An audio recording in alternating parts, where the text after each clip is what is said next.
E kublai step ye pi wa ro ki pralok projor ki was nyau suk wo up e ki kubor hau new channel ki kubor ki wakwa open nyau chapi nega step to chapang ka new year offer wa ikre wa like yong snem thame neibynta ki tu ki wam ki kreh ki wakwa sakhet ukre we ki wakwa wo kardan wa he ini ikre to ikre permanent hakawi ka ISO certified organization ya ka wa the register na tipmit da ka international government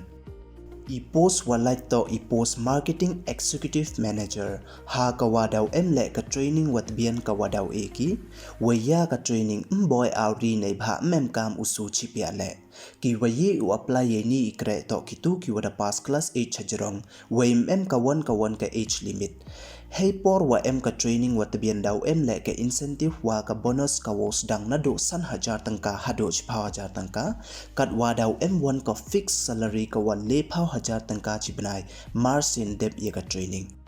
neibynta ki wawan na jingai chnong le mboy auri nei bha daw ki le ye thausa namo ka hostel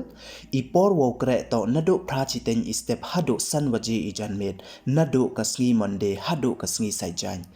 thaw wa kani ka yungkre kam namo kani ka office to hajwai mi mentdu hayung skor warim ka jingshai mi ngi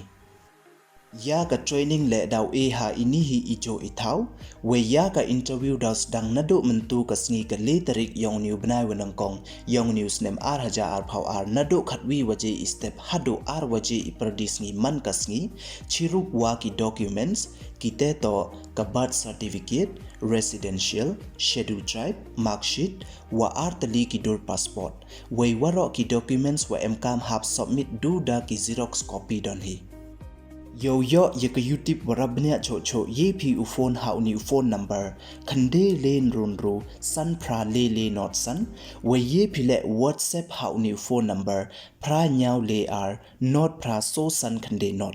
ki post wa like ubon tali ki kamte happen smart phi u apply de wo phone ne WhatsApp ha ki ki phone number ki wada kadaw hajrong te ye hi wan yang phi phone no nong ka te wat khnang wa yo phi ye khi ikre wa pura